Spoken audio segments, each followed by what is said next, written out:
La magia es que podamos convertir sonido a audio. Eso sí es magia. Bueno, es física, pero, o sea, me refiero a eso sí es sorprendente. Advertencia. Esta grabación contiene datos que podrían no ser del todo exactos o correctos. El objetivo es llevar al espectador a aprender, pero sobre todo a estimular su pensamiento crítico y sacarlo de lo que llamamos en este canal como el ciclo del borrego. La imaginación es más importante que el conocimiento.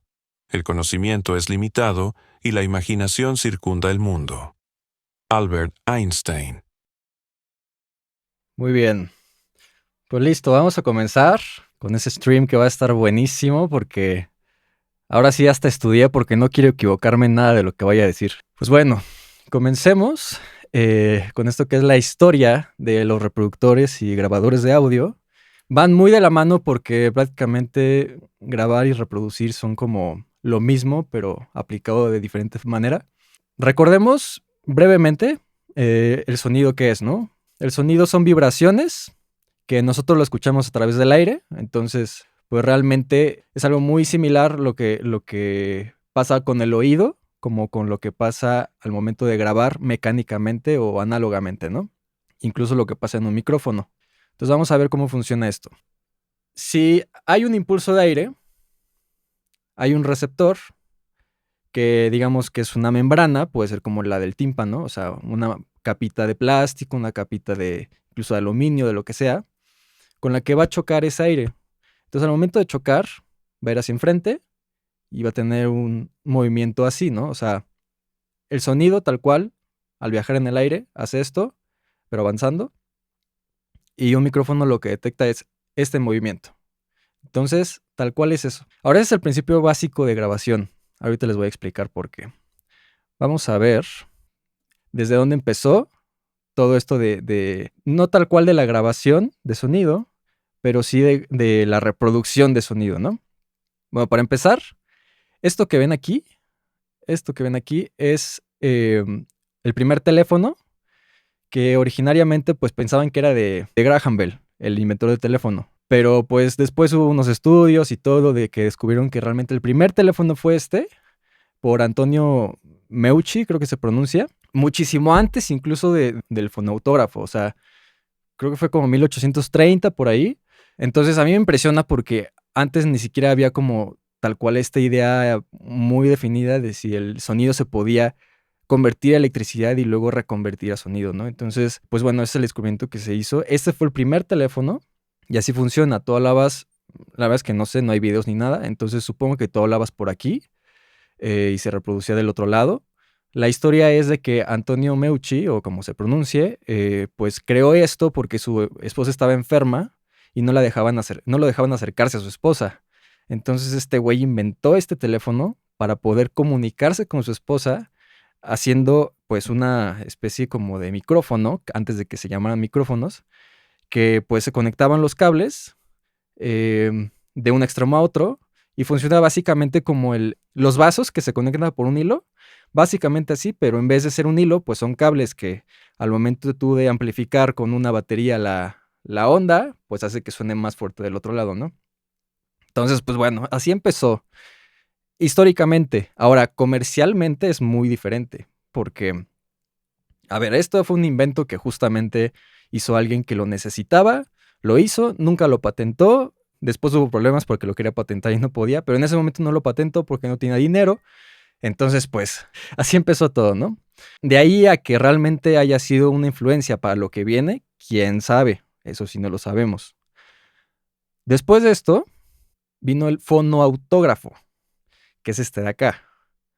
Ahora, el fonoautógrafo fue inventado por Edward Scott de Martinville. Entonces, él creó el fonoautógrafo. Ahora, esto está muy cagado porque tú hablabas por aquí, este aro que está por acá con una especie como de amplificador.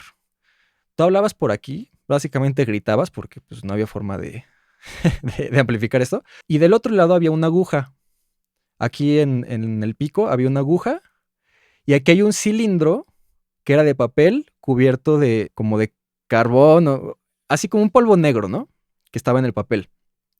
Entonces este papel, pues todo el momento de hablar, mientras girabas el cilindro, lo que hacía era que se marcaban los trazos de la aguja, o sea, la vibración. O sea, la aguja picaba conforme tú gritabas por ahí, ¿no? Ahora, el tema de por qué esto no fue comercial, ni fue como algo que dijeran, wow, no manches, lo voy a súper recomendar, ni nada, es porque esto no se podía volver a reproducir, solo se podía grabar. O sea, se podía grabar la onda, la marquita del cilindro, pero después no había forma de reproducir eso porque era un dibujo, era un simple dibujo.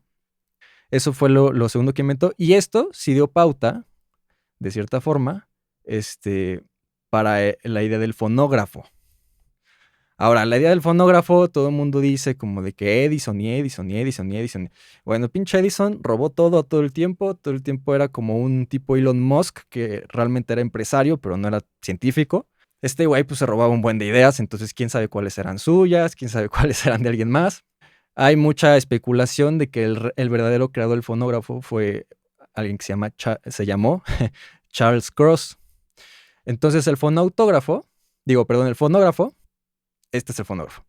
El fonógrafo, pues básicamente es es muy parecido al otro, pero la gran diferencia es que este cilindro era de estaño.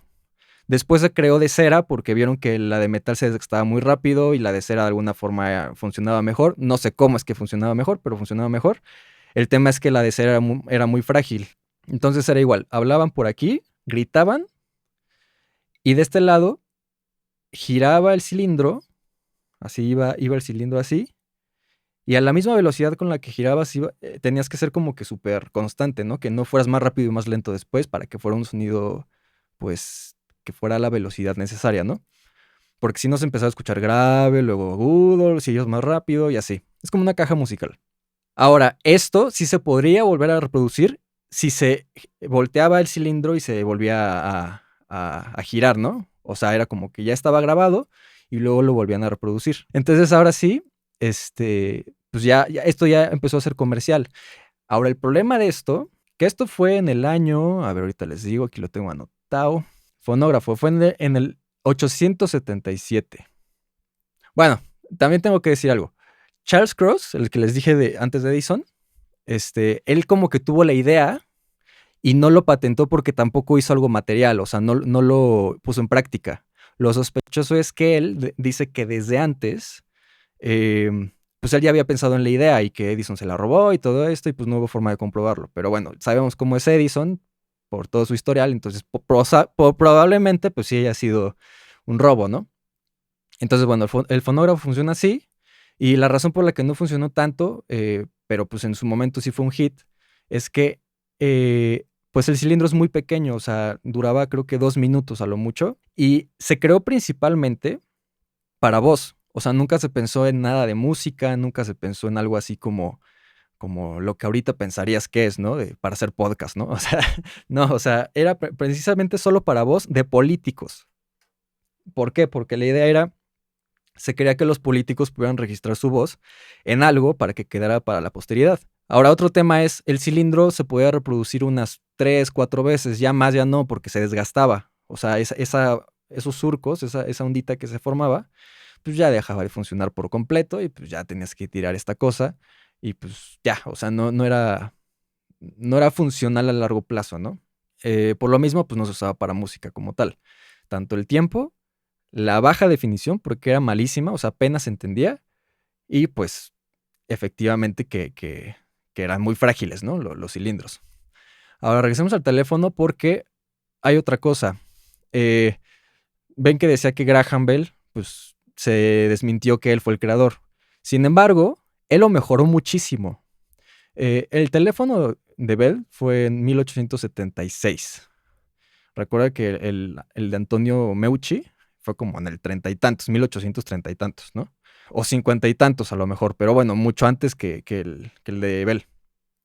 Entonces, este teléfono, la diferencia que hubo fue que Bell le pidió patente a Edward Hodge, creo que se llama, a Berliner y a Edison, que Edison es el de la patente como tal, pero esos tres fueron los inventores.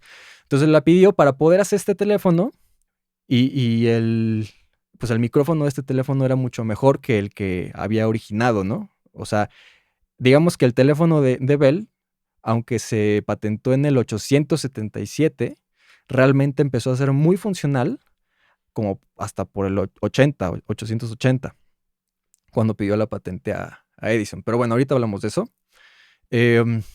Bueno, después del fonógrafo, es que aparte todos los nombres se parecen, salió el grafófono. El grafófono, es que sí todos se parecen, está cañón. El grafófono es muy parecido. De hecho, pues, si lo ven, es básicamente la misma construcción. La diferencia es que el grafófono, que fue hecho por Bell y por alguien que se llama Charles Sommer, el grafófono, la diferencia es que el fonógrafo, que es el anterior, el cilindro iba marcándose como en forma de espiral. O sea, iba avanzando la aguja hacia un lado mientras giraba el cilindro.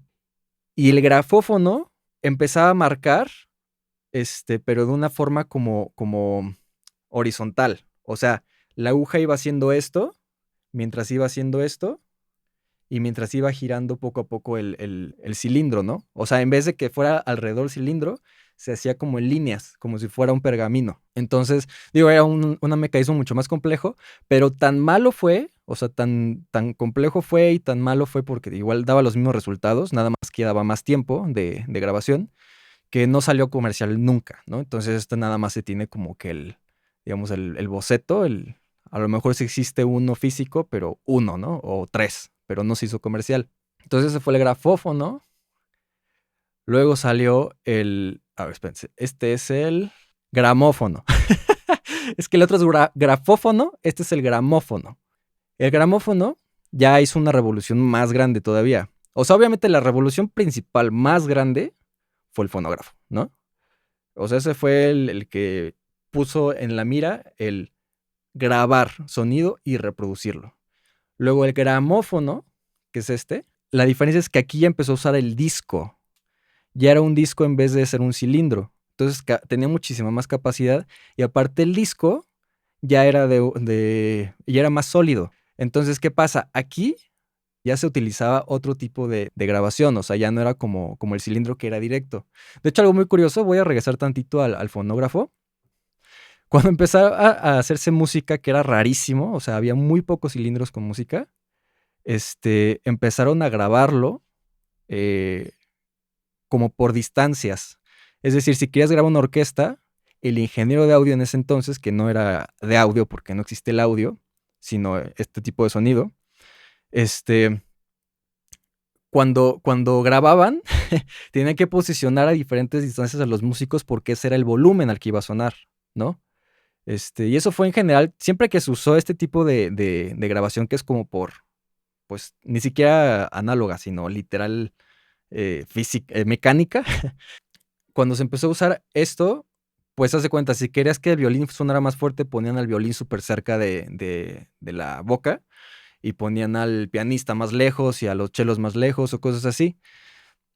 Pero bueno, era muy, muy cagado porque sí, de cierta forma empezó a haber cierta industria, sobre todo cuando empezó el gramófono. ¿Por qué? Bueno, los discos pues ya eran de más duración, más resistentes y todo. Ahora, el micrófono de carbón es algo medio complejo de explicar a quienes no entienden bien el audio, pero aquí está el ejemplo, ¿no? Estas líneas de aquí son supuestamente la vibración, ¿no? Del aire. Entonces, entra por aquí había un pistón que prácticamente es como una membrana, pero pues era más rígida. Y luego estaba una carcasa donde estaban granitos de carbón, literal bolitas de carbón, ¿no?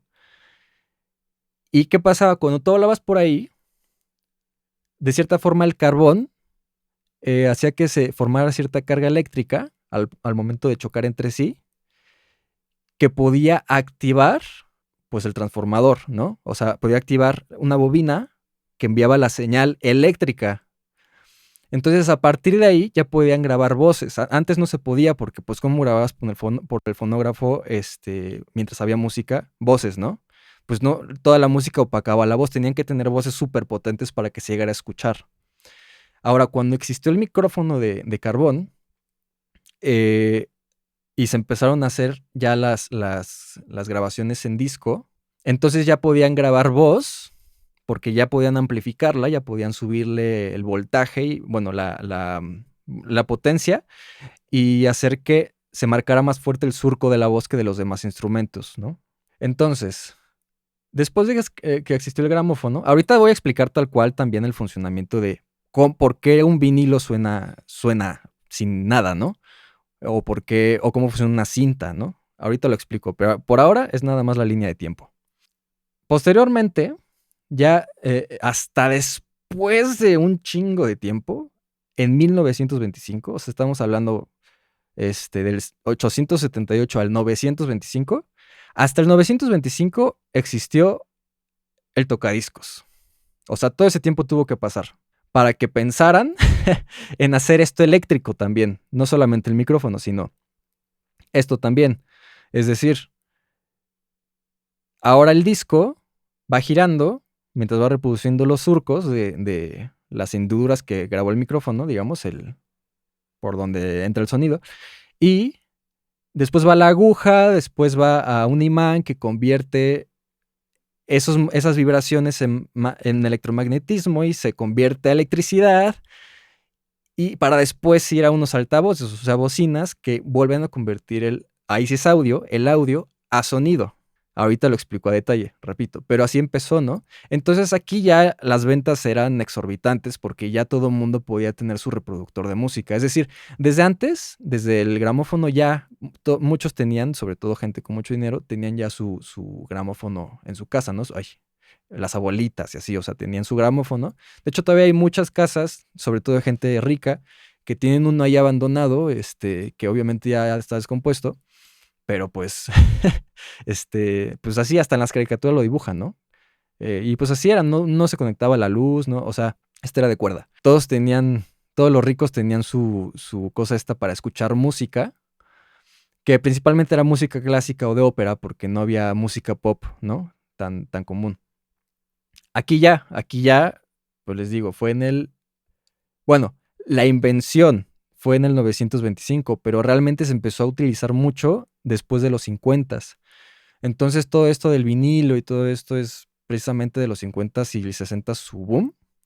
¿Por qué? Porque ya reproducía muy fielmente el sonido, porque era completamente eléctrico el impulso y los surcos eran muy exactos. Y esto fue durante muchísimo tiempo también. Bueno, no tanto como entre el gramófono y esto, ¿no? Pero sí pasó mucho tiempo hasta que se empezaron a usar las cintas magnéticas, estas, ¿no? Las típicas de los 80s, que realmente esto se inventó 10 años después del disco, pero es que las cintas magnéticas se usaban para otras cosas, o sea, no se había pensado completamente para audio o para cine, sino era más como medios de almacenamiento de datos. Entonces, bueno, fue hasta los 70s, 80s e incluso parte de los 90s que se empezó a usar mucho el tipo de grabación y reproducción por cinta. No me sé las medidas, la verdad es que no soy muy fan de la cinta. Los audiófilos me van a cagar porque van a decir, no, que la cinta, que todo el sonido de los 80s y la chingada. Vamos a ser honestos. La cinta no es fidelidad. La cinta no es fidelidad, no es sonido fiel, no es... O sea, no por escuchar cinta estás escuchando un mejor audio. Simplemente la cinta le mete un ruido o le mete unos armónicos. Ya hablamos de armónicos en el stream pasado. Pero le mete más sonidos al timbre, entre comillas, del sonido en general, que hace que suene diferente, que suene calientito, como muchos coloquialmente dicen. O sea, le mete armónicos muy especiales que sí suena cinta, ¿no? Pero pues no es un sonido que yo diga, fidelidad no es, o sea, y mejor es subjetivo, yo creo que es más nostalgia, sinceramente. Pero bueno, estas son las cintas, que su funcionamiento era, básicamente tenían, ¿cómo se llama? Tenían polvo de fierro, no me acuerdo cómo se llama, en la cinta, que antes empezó siendo de papel hasta que empezó a ser poco a poco de plástico y ya empezó a ser más funcional. Este tipo de, digamos, material férreo, el que era de metal, funciona con magnetismo. Entonces pasa por cierto impulso magnético mientras va girando, que hace que vaya cambiando con cierta frecuencia, pues esa densidad de metales, ¿no? Que tiene el plástico. Y eso hace la frecuencia. Y o sea, no sé si han visto cómo funciona la cinta óptica. pues es más o menos igual, pero en sonido es básicamente como por frecuencia, ¿no? Después de la cinta, que también duró mucho, o sea, eso fue hasta los 2000 que la cinta pues fue como la ganadora, que el audio digital empezó a ser pues el nuevo medio de escucha, ¿no? Em, o sea, digamos, el audio digital sí existe desde el 60, empezó a usarse, ¿no? Pero no se usaba porque era muy malo.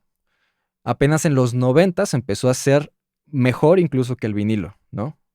Y ahí otra vez me van a disquefunar los audiófilos, pero no le crean a los audiófilos, crean en los ingenieros de audio. Y a los que también no tienen, ¿cómo se llama? Los tiempos viejos, pues la nostalgia. Entonces, bueno, ¿por qué funciona menos? Bueno, primero vamos a explicar el audio digital. Todo esto fue pues llegó el CD, llegaron los formatos por internet del MP3, todo esto. Ahora sí, el MP3 no es el que peor suena de los populares audios digitales, ¿no? O sea, existen muchos formatos que son peores que MP3, pero nadie los usa. Pero el MP3 de los buenos es el peor. Pues empezó a hacer todo esto pues de subir música a Ares y ese tipo de cosas que ya todos los que vivimos en los 2000 sabemos y que sacaban virus y todo. Y hasta 2005 empezaron los streamings, o sea, la música por streaming, ¿no? Empezó Pandora, luego en 2007 con Deezer y después en 2008 con Spotify. De eso a que, pues en lo que se hicieron famosos, ¿no? Y todo el mundo lo empezó a usar. Pero, pues desde ahí empezó. Vamos a explicar, ahora sí, cómo funciona todo. Todo, todo, todo. Bueno, ya explicamos esto, ¿no? Esto es súper básico, súper básico, súper básico. Ay, ya será una. Súper básico, bueno, esto no tan básico, pero esto es súper interesante. Porque es el que más todos conocen, ¿no? El vinilo. Ahora hay muchos videos, muchas demostraciones. Incluso creo que debieron de verlo en algún momento en la secundaria, si ahí tienen un buen profesor o profesora de física. Pero cuando tú pones una hoja de papel hecha con hito, pero así súper fino, y lo pones como si fuera la aguja de la tornamesa, y lo pones aquí en el disco y va girando, el papelito va a amplificar esos surcos y va a sonar, ¿no? Ahora vamos a explicar por qué suena. Miren, entonces, así se ve un vinilo al microscopio, ¿no? Si ven por un microscopio, bueno, no se ve completa la imagen, pero si ven un surco de vinilo o de un cilindro de cera o de lo que sea, pero lo ven por microscopio, así se ven. Entonces, ¿qué es esto? Si se dan cuenta, pues son ondas. ¿Qué pasa? Pues el sonido llega generando vibraciones en un micrófono, en un receptor de sonido, y empuja una aguja, ¿ok? En el caso del vinilo es eléctrico, pero bueno, ese es el mecanismo. Empuja una aguja al momento de la frecuencia del sonido que está emitiéndose, ¿no? Y ahora dirán, sí, pero si suena una guitarra y suena una voz y suena una batería, ¿cómo es que todo suena en una sola línea? Pues es que justamente el sonido se suma, no es que esté por separado. Cuando se juntan una batería y una guitarra, o sea, todo el sonido ambiental, todo se junta, realmente el sonido es uno. Pero nosotros tenemos la capacidad de distinguirlo por su timbre. O sea, distinguimos que es una voz, distinguimos que es un perro, distinguimos que es, no sé, alguien gritando. Distinguimos todo eso, pero porque sabemos distinguirlo. Pero, repito, la realidad, repito como el streaming pasado, la realidad es que todos simplemente son un cúmulo de movimiento compacto en una sola cosa. O sea, el sonido que escuchamos, aunque lo distingamos por objeto, el sonido es uno, pero se suma. Esos dos sonidos van a juntar su fuerza de onda, ¿ok? Sus dos, digamos, frecuencias, sus dos timbres. Entonces se van a sumar y restar a la vez. Si se suman las dos, pues suena más fuerte. Entonces, eso imagínenlo, es que es muy complicado, pero imagínenlo con muchísimas cosas, o sea, todo sonando a la vez. Por eso el sonido realmente se ve así como como todo aleatorio, ¿no? Las ondas no se ven así redonditas cuando tú grabas un audio eléctrico, ¿no? Un audio digital, se ve así como montañas aleatorias, así, porque se suman todas las frecuencias, o sea, se suma todos los sonidos. Y es una vibración realmente mezclada de todo. Entonces así funciona, ¿no? Ahora, aquí está súper simplificado en este dibujo, en esta imagen. Está súper simplificado cómo funciona el sonido digital, el audio digital más bien. Bueno, aquí está el ejemplo, ¿no? Sonido análogo. Es tal cual, la ondita así. Luego el sonido muestreado, o el sample, sería esto por partes. O sea, lo digital registra por partes, no registra continuo. Es decir, va haciendo como parpadeos, como lo que es también en el cine, los frames, ¿no? Entonces va haciendo como parpadeos y por cada parpadeo va haciendo una muestra, una muestra, una muestra por lo que se ve cuadrado. Entonces, ¿qué pasa? Muchos dicen, no, pues es que el sonido digital es así, no es perfecto, es cuadrado, bla, bla, bla, porque los samples y es como de, bueno, o sea, sí, pero ya está tan cabrona la definición de grabación, de sonido, de audio digital, que es imperceptible. O sea, es completamente imperceptible y es más fiel que los vinilos. La magia es que podamos convertir sonido a audio. Eso sí es magia. Bueno, es física, pero, o sea, me refiero a, eso sí es sorprendente, porque, es decir, el ser humano debió descubrir que se pueden hacer cosas análogas, por eso es análogo. Es decir, se puede hacer que de luz conviertas a sonido, que de sonido conviertas a luz, o sea, como el CD es óptico completamente. O sea, también yo pienso que eso incluso viene un poquito sinceramente, o sea, suena raro, van a decir como, ahora qué chingados acabas de decir, pero es que realmente creo que viene de... ¿Por qué? Porque cuando tú consumes un psicoactivo, el psicoactivo lo que hace es intercambiar sentidos. Entonces, ves sonido, escuchas luz, en vez de sentir, los sentidos te pueden saber y al revés, los sabores te pueden hacer sentir, o puedes ver colores con sabores, o sea, se te intercambian los sentidos. Entonces yo creo que ese es el origen del pensamiento de hacer cosas analógicas, o sea, de hacer cosas que tú reproduces algo y yo lo convierto a algo para que signifique otra cosa y es como otro lenguaje. O sea, es como pasar de español a inglés y de inglés a portugués, ¿no? Es decir, de sonido a audio, o sea, sonido a electricidad en forma de ondas de sonido, que luego se vuelve a transformar a sonido. Entonces, o sea, creo que realmente eso es más mágico que el simple hecho mecánico de reproducir tal cual la onda como es, ¿no? Pero lo que sí es cierto es que ¿qué nivel de curiosidad tan cabrona debió tener la primera persona que descubrió que se puede registrar el sonido, que se puede registrar la luz, ¿no? Con todo lo foto óptico, no sé cómo se llame, que se puede registrar las cosas, no solamente con palabras, no solamente con dibujos, no solamente de una forma, pues así, ¿no? Sencilla, sino de una forma literal, o sea, como como calcar las ondas del sonido, calcar las ondas de la luz y luego todavía convertirlas a otro tipo de lenguaje para que puedan ser interpretadas por un sistema más complejo como lo es una computadora. No, o sea, qué nivel de curiosidad y qué nivel de avance. Y es que también lo curioso es, no sé si se dieron cuenta que cuando dije lo de la cinta, cuando dije lo del audio digital, no dije nombres porque lo hicieron ya empresas. O sea, ya fue Sony, que en su momento creo que era Columbia, todavía es Columbia, pero en audio también era Columbia,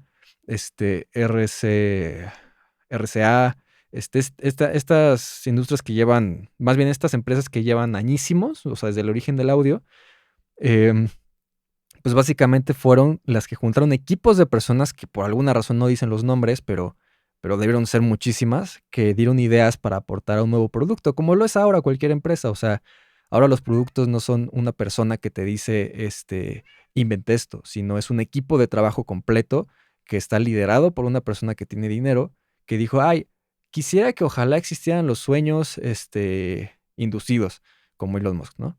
Que existieran los sueños inducidos, entonces voy a juntar a un chingo de gente, le voy a pagar un chingo para que lo pueda lograr. Y pues ya así funcionan ahora las empresas. Ahora ya no es por curiosidad como tal de una persona, sino es por un pedido de producción, ¿no? Lo cual está bien para el avance tecnológico, pero de la verga para lo que es el pensamiento crítico, la ciencia. O sea, hay que ir más allá de simplemente apreciar los productos como si fueran uvas, ¿no? Entonces, o sea, hay que apreciar las cosas más como desde el punto de cómo funcionan. O sea, a mí, ¿qué se me puede ocurrir nuevo o funcional para un momento en que realmente lo necesito? Ahí está la diferencia entre, por ejemplo, Tesla y Edison, entre este otro güey, ¿cómo se llamaba? Antonio Meucci, el del teléfono, y Graham Bell. O sea, ahí está mucho la diferencia de la gente que realmente crea, pues, mecánicas o instrumentos que le funcionan por necesidad o porque en verdad les gira la cabeza,